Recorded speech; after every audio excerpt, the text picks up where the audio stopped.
আমাৰ জিলাখনত আগুৱাই লৈ যোৱাৰ কাৰণে বা আমাৰ জিলাখনক বিশ্বৰ মানদণ্ডত প্ৰতিষ্ঠা কৰিব পৰাকৈ আমাৰ ওচৰত বহুত সম্বল আছে। এই সম্বলসমূহ আমি যদি সঁচাকৈ ভালকৈ দাঙি ধৰিব পাৰোঁ তেতিয়াহ'লে আমি বহু দূৰ আমি আগুৱাই যাবৰ কাৰণে আমি সক্ষম হ'ম।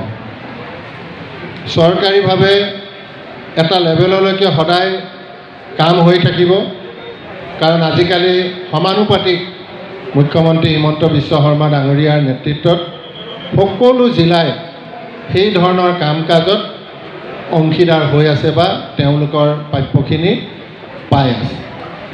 কিন্তু আমি জিলাখনত যদি আমাৰ যুৱক যুৱতীসকলৰ সংস্থাপন বা আমি শান্তিৰে বাস কৰি থাকিব লাগে বা আমি বিশ্ব দৰবাৰত প্ৰতিষ্ঠা কৰিব লাগে, তেতিয়াহ'লে আমি ব্যক্তিগতভাৱেও আমাৰ কণ্ট্ৰিবিউশ্যনখিনি আমি দিব লাগিব, আৰু তেতিয়াহ'লে আমাৰ জিলাখন নিশ্চয়কৈ বহুত আগবাঢ়ি যাব।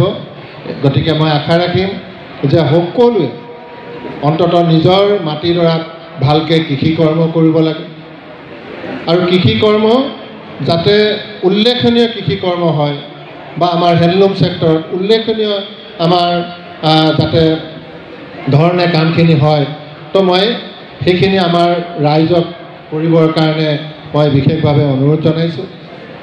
এতিয়া হেণ্ডলুম ছেক্টৰতো আমাৰ কাংকান ধেমাজি এগৰাকী মহিলাই কিমান মানুহক সংস্থাপন দিছে, আৰু অসমৰ ভিতৰতে এগৰাকী আগৰণুৱা মহিলা হিচাপে নিজক প্ৰতিষ্ঠা কৰিবৰ কাৰণেও সক্ষম হৈছে।